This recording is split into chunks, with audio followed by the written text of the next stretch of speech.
Hi అండి. అందరికీ నమస్కారం. Welcome to my channel. ఈ వీడియోలో కరోనా సాకుతో నిలిపివేయబడినటువంటి ఏపీ ప్రభుత్వ ఉద్యోగులకు మరియు పెన్షనర్లకు టీఏ, టీఆర్ బకాయిలపై సుప్రీంకోర్టు సంచలన తీర్పు. దీనికి సంబంధించిన పూర్తి సమాచారాన్ని వీడియోలో తెలుసుకుందాము. వీడియో అయితే ఎక్కడే కానీ స్కిప్ చేయకుండా ఎండ్ వరకు చూసేయండి. అప్పుడు ఇన్ఫర్మేషన్ పూర్తిగా అర్థమవుతుంది. అలాగే వీడియో చూస్తున్న ప్రతి ఒక్కరు వీడియోకి లైక్ చేయండి ఫ్రెండ్స్. ఈ వీడియోని తోటి ఉద్యోగ పెన్షనర్ మిత్రులతో అయితే షేర్ చేయండి. కొత్తగా మన ఛానల్ చూస్తున్న వారైతే సబ్స్క్రైబ్ చేసుకోండి. సబ్స్క్రైబ్ చేసుకోవడం వల్ల నేను చేసే ప్రతి ఒక్క వీడియో మీ వరకు రీచ్ అవుతుంది. ఇక ఆలస్యం చేయకుండా వివరాల్లోకి అయితే వెళ్ళిపోదాము. ఫ్రెండ్స్, ఇక విషయానికి వచ్చినట్లయితే ప్రపంచవ్యాప్తంగా అల్లకల్లోలం సృష్టించినటువంటి కరోనా మహమ్మారి సమయంలో ఆర్థిక వ్యవస్థను గాడిలోనే పెట్టే నెపంతో వేసినటువంటి కేంద్ర ప్రభుత్వ ఉద్యోగులు మరియు నిలిపివేసినటువంటి ఈ యొక్క డిఏ, డిఆర్ బకాయిల విషయంలో ఇప్పుడు ఒక భారీ ఊరటనిచ్చే వార్త వెలుగులోకి వచ్చింది. కోవిడ్ సంక్షోభం తలెత్తిన సమయంలో అంటే మార్చి 2020 నుండి సెప్టెంబర్ 2021 వరకు సుమారు 18 నెలల పాటు పెండింగ్‌లో ఉన్నటువంటి ఈ యొక్క బకాయిలపై దేశ అత్యున్నత న్యాయస్థానం సుప్రీంకోర్టు అత్యంత కీలకమైన మరియు చారిత్రాత్మకమైన తీర్పును వెలువరించింది. కేంద్ర ఆర్థిక శాఖ మంత్రి గౌరవనీయులైనటువంటి నిర్మలా సీతారామన్ గారు కూడా ఈ విషయంలో సానుకూలంగా స్పందిస్తూ ఉద్యోగుల ఆశలకు ఊపిరి పోస్తూ ఒక కీలక ప్రకటన చేశారు. కరోనా కాలంలో దేశం కోసం నిరంతరం శ్రమించిన ఉద్యోగుల కష్టార్జితాన్ని ఎంతో కాలం దాచిపెట్టలేమని, ఆ 18 నెలల బకాయిలను త్వరలోనే చెల్లించబోతూ ఉన్నామని ఆమె స్పష్టం చేశారు. ప్రభుత్వం ఈ బకాయిలను చెల్లించడమే కాకుండా వాటిని ఏ విధంగా పంపిణీ చేయాలో కూడా ఒక స్పష్టమైన ప్రణాళికను రూపొందించింది. ఈ బకాయిల పంపిణీకి సంబంధించి ఆర్థిక మంత్రి గారు మాట్లాడుతూ ప్రభుత్వ ఖజానాపై ఒక్కసారిగా పెను భారం పడకుండా ఉండటానికి మరియు అదే సమయంలో ఉద్యోగులకు న్యాయం చేయడానికి ఈ మొత్తం బకాయిలను 6 సమాన వాయిదాల్లో చెల్లించాలని నిర్ణయించినట్లు తెలిపారు. ఈ నిర్ణయం వల్ల అటు ఆర్థిక వ్యవస్థకు ఇబ్బంది కలగకూడదు, ఇటు లక్షలాది మంది ఉద్యోగులు పెన్షనర్లకు కూడా మేలు జరుగుతుంది. ఈ ప్రక్రియలో భాగంగా మొదటి విడత చెల్లింపులను ఏప్రిల్ 2026 లేదా మే నెలల్లో ప్రారంభించేందుకు ప్రభుత్వం అన్ని ఏర్పాట్లు చేస్తోంది.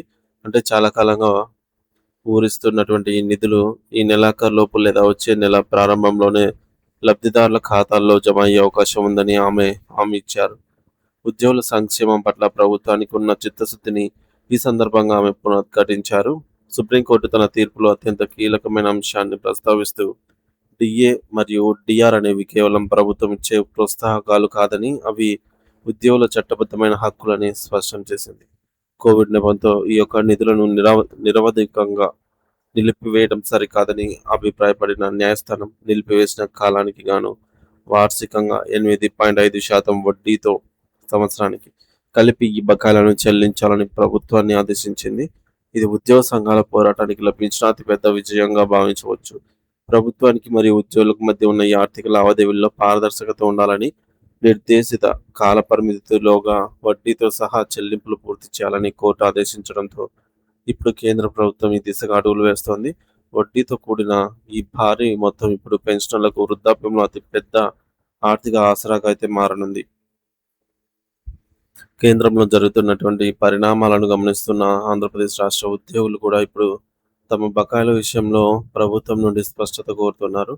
ఏపీలో కూడా గత ప్రభుత్వం కరోనా మహమ్మారిని సాకుగా చూపి 2020 జనవరి, 2020 జూలై మరియు 2021 జనవరికి సంబంధించి డిఏ, డిఆర్ బకాయిలను అంటే మొత్తంగా సుమారు 54 నెలలకు సంబంధించిన ఈ యొక్క మొత్తం భారీ మొత్తం దాదాపు మాఫీ చేసినట్లుగా వ్యవహరించింది. అయితే సుప్రీంకోర్టు తీర్పు అనేది దేశవ్యాప్తంగా వర్తిస్తుంది కాబట్టి రాష్ట్ర ప్రభుత్వం కూడా ఈ 54 నెలలకు సంబంధించిన బకాయిలపై త్వరలోనే ఒక సానుకూల నిర్ణయం తీసుకోవాలని ఉద్యోగులు అయితే డిమాండ్ చేస్తూ ఉన్నారు.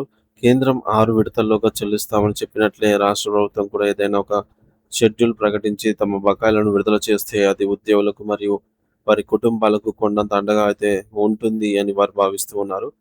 మరోవైపు పొరుగు రాష్ట్రమైన తెలంగాణలో ఉద్యోగుల సంక్షేమం కోసం ఒక విప్లవాత్మక నిర్ణయం తీసుకోవడం విశేషం. తెలంగాణ రెవెన్యూ మరియు గృహ నిర్మాణ శాఖ మంత్రి పొంగులేటి శ్రీనివాస్ రెడ్డి గారు రిటైర్డ్ ఉద్యోగుల ప్రయోజనాల గురించి మాట్లాడుతూ రాబోయే 100 రోజుల్లోగా పెండింగ్లో ఉన్న రిటైర్మెంట్ బెనిఫిట్స్ అన్ని కూడా చెల్లించేలాగా ఒక మాస్టర్ ప్లాన్ రూపొందిస్తున్నామని ప్రకటించారు. గత ప్రభుత్వం చేసిన కొన్ని లోపాల వల్ల సుమారు 6,000 కోట్ల రూపాయల బకాయిలు పేరుకునిపోయాయని, వాటిని క్లియర్ చేయడానికి తమ ప్రభుత్వం కట్టుబడి ఉందని ఆయన స్పష్టం చేశారు. ఈ 6,000 కోట్ల నిధుల సమీకరణ కోసం ఒక ఆదర్శవంతమైన నిర్ణయం తీసుకున్నారు. మంత్రులు, ప్రజా ప్రతినిధులు వేతనాల నుండి 50% కోత విధించి ఆ మొత్తాన్ని కూడా ఉద్యోగుల పెన్షన్ల బకాయిల కోసం మళ్లించాలని క్యాబినెట్ భేటీలో నిర్ణయించినట్లు ఆయన తెలిపారు. హిమాచల్ ప్రదేశ్ వంటి రాష్ట్రాల్లో కూడా ఇలాంటి నిర్ణయాలు తీసుకున్నట్లే తెలంగాణ ప్రభుత్వం కూడా ప్రజాప్రతినిధుల జీతాలను త్యాగం చేసి ఉద్యోగులకు ప్రాధాన్యత ఇవ్వడం ఒక గొప్ప పరిణామం. నాయకులు తమ సొంత ప్రయోజనాల కంటే ప్రజలకు సేవకులుగా ఉద్యోగుల కష్టాన్ని గుర్తించడం అనేది ప్రజాస్వామ్యంలో ఒక మంచి సంప్రదాయం. ఈ విధంగానే ఆంధ్రప్రదేశ్ ప్రభుత్వం కూడా ఆలోచన చేసి పెండింగ్‌లో ఉన్న మొత్తం 54 నెలల డీఏ బకాయిలను మరియు ఇతర రిటైర్మెంట్ బెనిఫిట్స్‌ను సత్వరమే విడుదల చేయాలని ఉద్యోగ సంఘాలు కోరుతున్నాయి. సుప్రీంకోర్టు తీర్పు ఈ నేపథ్యంలో ఈ యొక్క సమస్య త్వరలోనే ఒక కొలిక్కొచ్చి ఉద్యోగుల మరియు పెన్షనర్ల ఖాతాలోకి వారి కష్టార్జితం వడ్డీతో సహా చేరుతుందని అందరూ ఆశిస్తున్నారు. ఇది నిజంగానే రాష్ట్రంలోని లక్షలాది మంది కుటుంబాల్లో వెలుగులు నింపే గొప్ప వార్తగా మనం పరిగణించవచ్చు.